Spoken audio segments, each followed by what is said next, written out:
Okay, the date is November 15, 2014, and the veteran we are interviewing today is a veteran from World War II.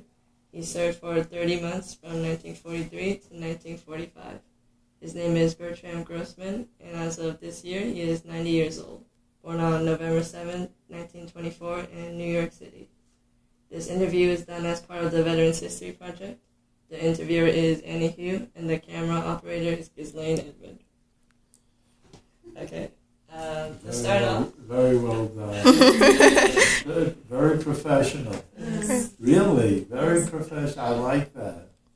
It's so nice. To start off, can you state your branch of service and the major units that you served in? Okay, the U.S. Army. U.S. Army, and I served with the 48th Field Hospital and the 5th Auxiliary Surgical Group. And then I served with other fragmented units. In other words, when there was heavy fighting, we had to shift around a bit to unnamed units. But for the most part, 48th Field Hospital and the 5th Auxiliary Surgical Group. Okay. And you said that you were drafted? Drafted, yes. Okay. And then, how did you feel about joining the medical corps I thought, when you first heard about it? when I first heard about it, I was happy about it because I really felt I didn't want to carry a gun and like with a gun and go after somebody. I'd rather treat them than hurt them. Really.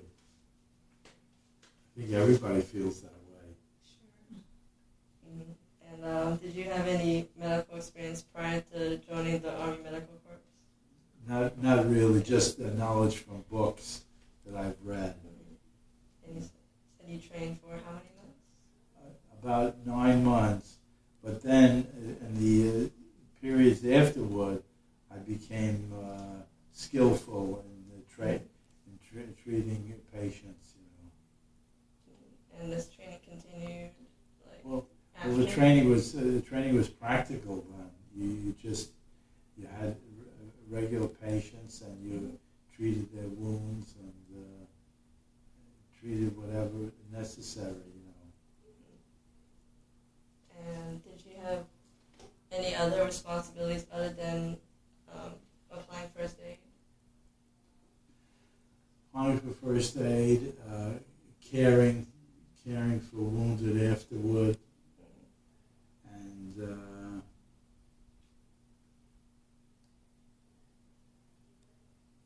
just it seems, I'm thinking about. It's difficult to ascertain what happened over 70 years ago. It's fine. Take your time. It's enough. I can't remember what happened yesterday.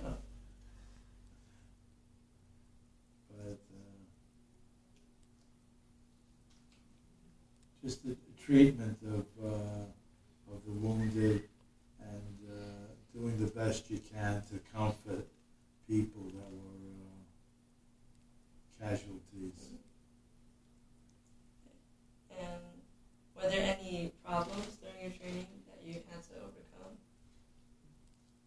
Not really. Just you adapted to military life. And as a young fellow, he just adapted rather quickly. It was wartime, and I had to prepare for what was ahead of me, and we were ready to ship overseas and adapt to everything. Was there like a general schedule that you had to follow during training? Well, a general schedule, yes. During training, you had to get up at certain hours have you be inspected, your uniform should be correct, and adapt yourself to military manners. And after your training, where were you first sent to? I was sent first to Camp Pickett, Virginia, And then I was sent to Fort Harrison, Indiana. And that's where I picked up my medical training at the Billings General Hospital in Indiana. And then I was sent to Fort Jackson. And then to Camp Kilmer, and then sent overseas. And then we were sent to England, where we got rigid training in England. I was stationed in the Midlands, in Kidderminster. And this rigid training, was it like more strict training?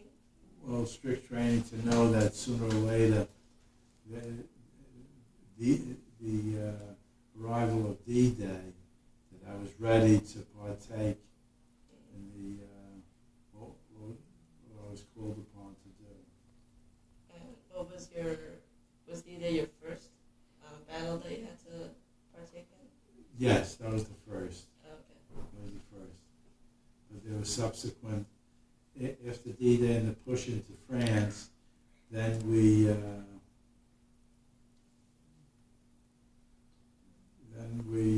went into, we were always sent to where there was heavy casualties, unfortunately, where there was an offensive. Like, we were sent to Holland, there was very heavy fighting in Holland, and we were sent to Belgium, to the Battle of the Bulge. That was the largest battle that was ever partaken by the United States, the Battle of the Bulge.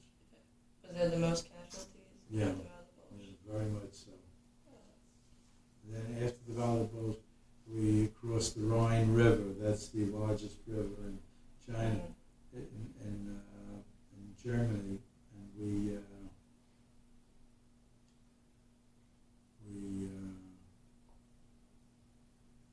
partook in the battles in the Rhineland. There's a lot of casualties there, the Rhineland.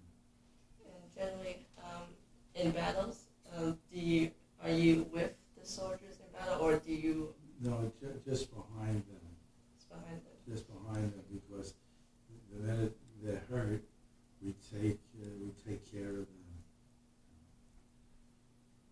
Okay. And We do the best we can to comfort them, to give them first aid, and send them, on their way for further treatment. Perhaps they need surgery.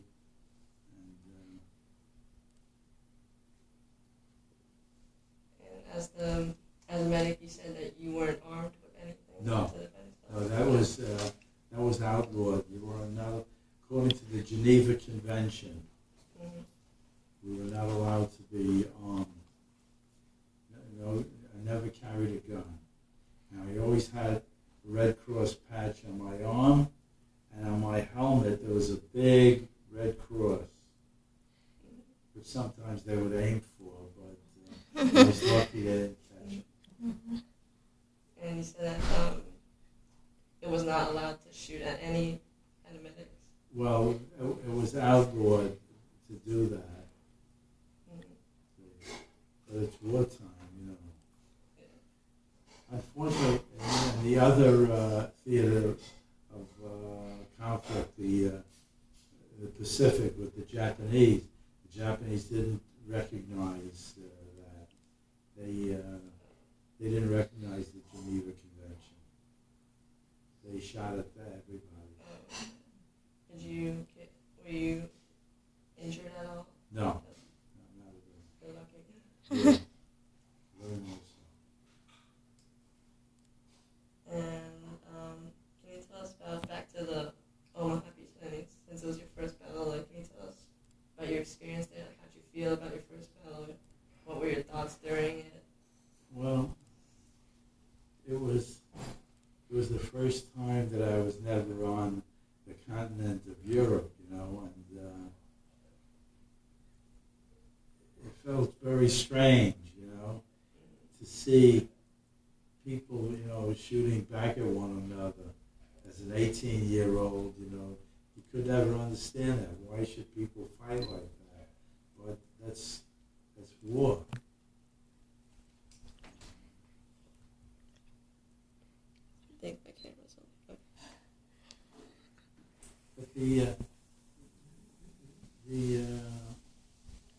as time rolled on with all the different battles, you got used to it, unfortunately.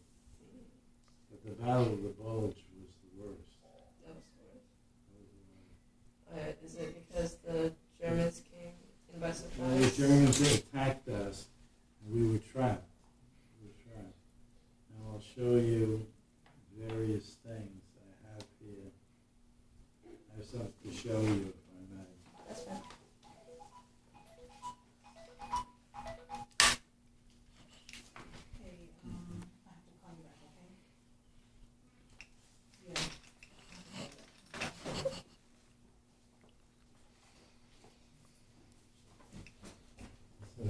Okay, you stay right there.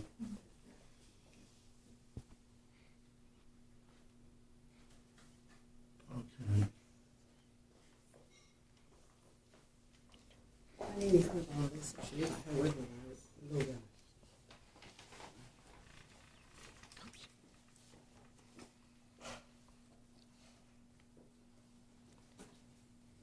See, the U.S. Army presented us with various medals and for partaking in certain battles. And I'll give you an idea.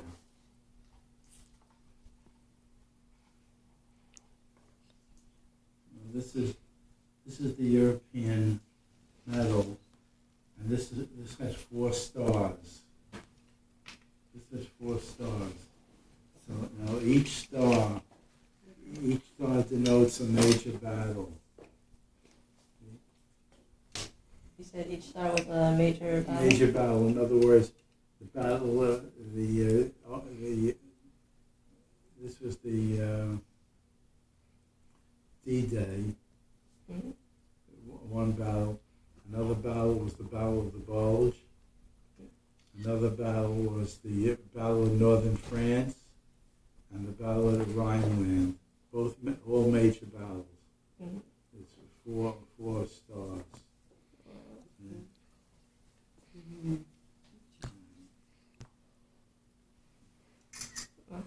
You should never know.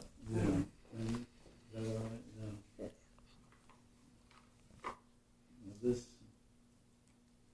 particular medal, if I can get it out. I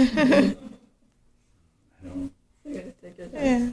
Oh, this is my good conduct medal. I think 99% of all the soldiers got this medal. It's a red ribbon. It denotes good conduct. Good conduct.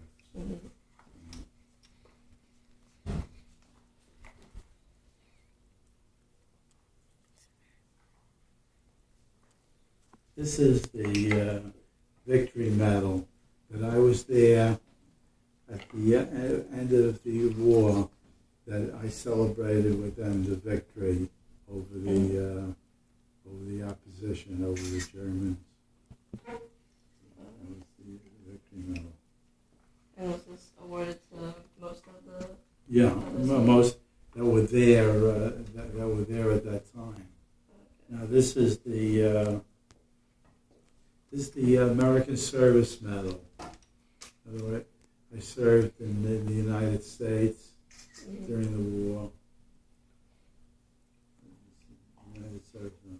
The real prize medal is the 4 stars. Very hard to get that now. Now this medal was presented to me by the French government.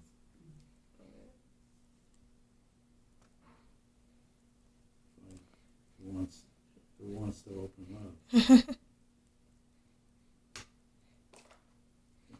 Here she is. This was presented to me by the French consul. And this was also right after the war? This was about 7 years ago. It was accompanied by that letter that I showed you from the President of France. Oh, okay, so in 2010. Given to me.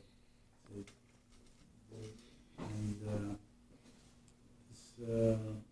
not too many people have this medal.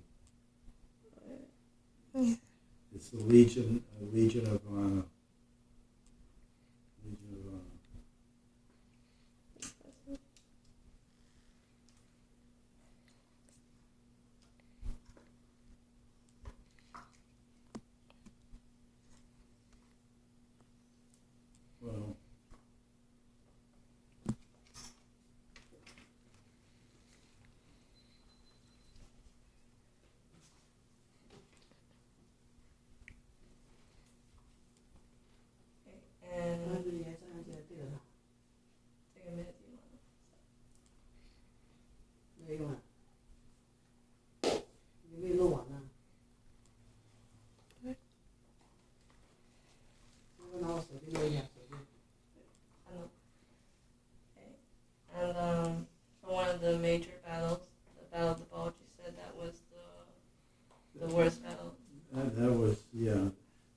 the biggest battle that was ever fought in the world.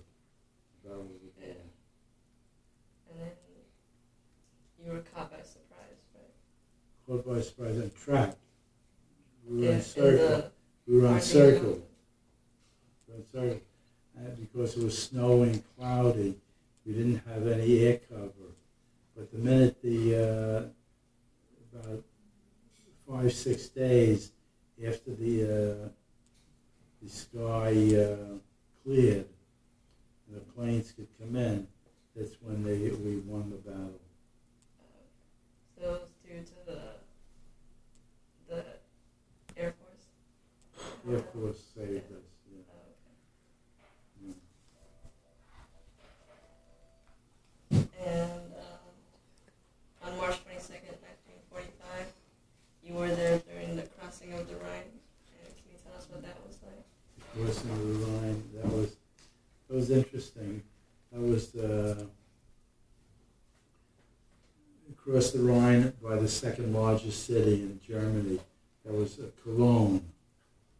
They call it in the German Koln. We pronounce it Cologne, Cologne. That was we crossed the Rhine. And crossing the Rhine, you were really into. It looked like the war would be over pretty soon once we crossed the Rhine. It was heavy fighting, but we crossed the Rhine. Did you cross it at nighttime We crossed it. or daytime? Crossed on the bridge. And this was during the night or the day? Was it secretive at all, or did the Germans see it coming? During the day we crossed. The most interesting situation was when, this is before that, when we were in France, and the first time we were crossing into Germany, into a very big town called Aachen. Aacchen. And it was during the morning. It was a pretty big city, and there was all white flags out, and in German, our leaders told them to stay away from the windows and keep the white flags and stay indoors. And the whole city, we went through the whole city, and it was like you didn't see a person, only white flags. And the white flags, that White flags mean surrender. White flags for surrender. That was in Aachen. That was the first German city we were in. And that showed that They were giving up in that particular section. And I heard that crossing of the Rhine, the Germans didn't put up as much of a resistance as expected. Well, there was heavy resistance. We were always in a sector where there was very heavy casualties because we were medical, Yeah. so we were needed there. And, the shock troops, the ones in front, they pushed through, and the medical, we collected, unfortunately, the casualties.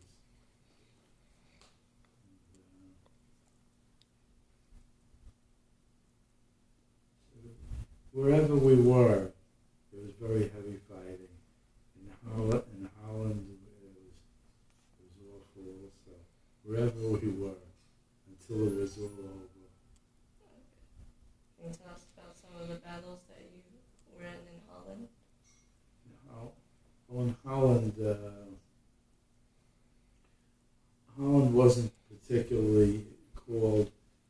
In other words, we were in Holland for a simple reason that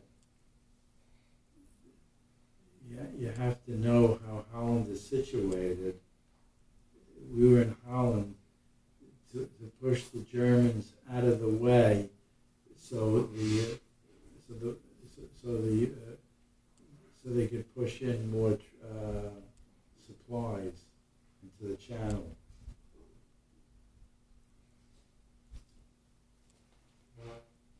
And any other battles? You said you were also in the Battle of Northern France.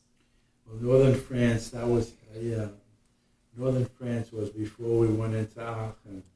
That was heavy battles also around the former, they used to call it Siegfried Line. Siegfried Line? Siegfried Line, Siegfried. Siegfried Line. Siegfried Line was a form of fortifications, tank traps and such, everything. It was, but it was a lot of fighting to get in there. And that was also to push the Germans out of the Oh, always pushing them. Always pushing them. But the most difficult, as I keep reiterating, was the Battle of the Bulge, because our communication lines were extended. Our supply lines to supply the soldiers and the tanks and everything was too extended. You know what I mean by extended? Can you explain that? To have an army advance, you must have ammunition, you must have gasoline, you must have move up soldiers all the time, because you lose soldiers and you have to replace them. So there has to be lines, reinforcements all the time. Yeah. See? And we went too far, and the Germans caught us and trapped us. Oh, okay. That's when the Battle of the Bulge took place. Okay. And then so But when they were defeated in the Battle of the Bulge, that was their demise. After that, they were never the same. was that like the battle that That cut down their morale? that was the battle that broke their back. That was like two fighters. That was the knockdown. The Battle of the Bulge. And during the battle, were the supplies cut off because of that? We didn't have much supplies, so we couldn't battle them back. But the minute the skies cleared, we had a tremendous amount of air activity, and the air activity bombed all their lines, and they were extended, and we caught them. It was like two giant fighters slugging it out, and we were losing the battle. It was like, what do you call that guy that used to play Rocky? You ever see Rocky? Yeah. Rocky, that he was knocked down, and he came back and knocked the other fellow out. Yeah. That's the same thing in the Battle of the Bulge. How long did you have to hold out before the skies cleared? Oh, about 6 or 7 days. Oh, wow. Yeah.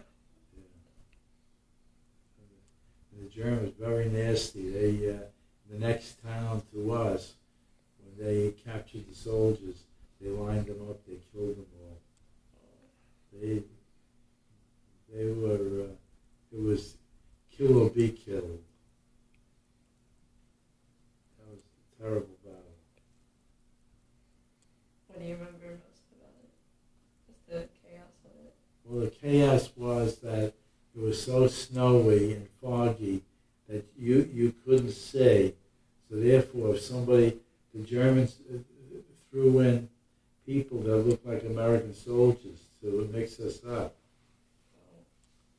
And we had special passwords, special In other words, we hollowed out, if somebody would go in front of us, let's say 20 yards away, we'd say, who goes there? And they would have to say the password. If they didn't say the password, they get killed. What were some of the passwords? Well, it was various passwords. Like, in other words, there could have been, like, one password could have been cardinal. So if you said cardinal, he had to answer with another password. Mm-hmm. Okay? If he didn't, he'd get killed. And we knew the passwords because we were told that in the morning, what the password was. Then you had to know your serial number also. Every soldier had a serial number. When you came in, like that's like almost 75 years ago, if I was caught, I had to say 328, 954, 48. That was my serial number.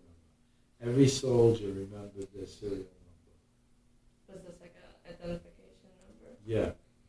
If you, like you're asking, serial number, and you knew how many numbers there were. They didn't have the serial number. It's too bad. You be killed. And did you have to? You guys want a drink? Yeah, You we sure? might go there. Yeah. We go there. Want a drink? No, I'm good. Thank you. Thank you. Would you like a drink? No. You want to take a break? And for these passwords, were they used? You're getting tired. You want to drink? No. For these, the password system, was this used throughout all the battles? No, password, no. Just, the password was used just in the Battle of the Bulge, as far as I was concerned. Because that was, you couldn't see. It was just dense fog. Like, you couldn't see, like, to the back of the trees back there. You couldn't see. So if somebody moved, you had to know who it was.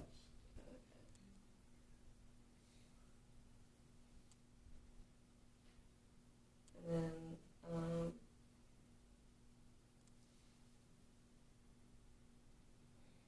see, after that, after the Battle of the Bulge, was it the crossing of the Rhine? Was that what came next? Yeah, the crossing of the Rhine, I'm a little mixed up now. Like, I think the Battle of the Bulge was first.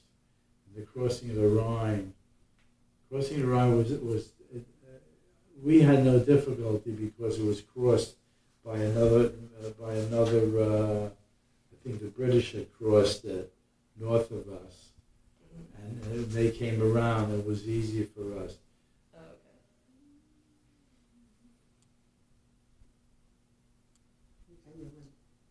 And I heard that it was a tradition when you cross the Rhine for the soldiers to urinate in it. Did you partake in this tradition? That could be some of them, but I didn't. I don't know who told you that. It could be. I mean, I don't know. There's all sorts of people. We were too busy. It could be. And let's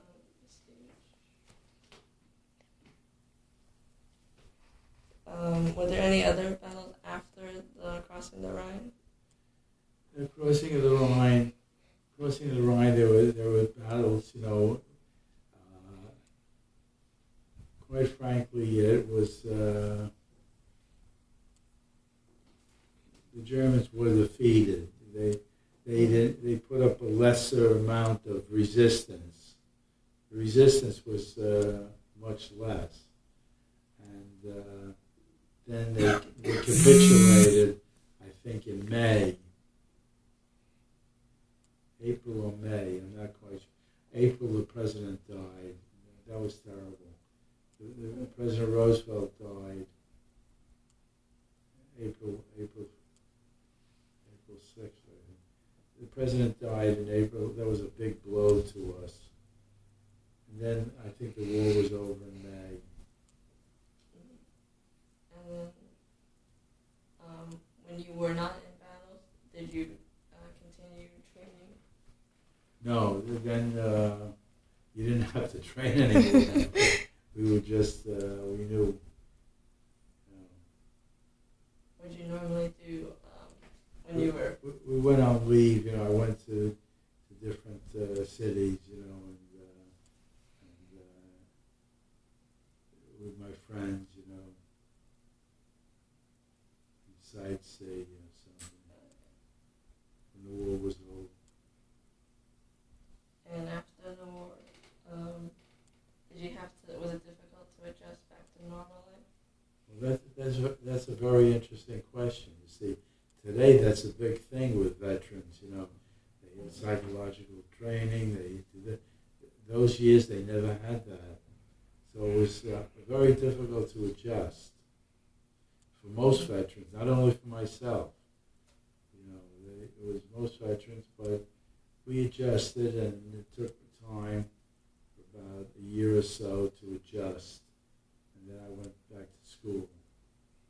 What was the hardest part about getting back? Well, adjusting to civilian life. You were in military life almost 3 years, and it was difficult to adjust. Being, approaching the year, I was becoming 21 years old. I had spent almost 3 years in the Army. And when you came back, did you say that you went back to school instantly, or you took a break? I took a break. Mm-hmm. Took a break for about a year, and then went back to school. Went back to, you said you already finished high school, so was it Right. college? Yeah. Okay.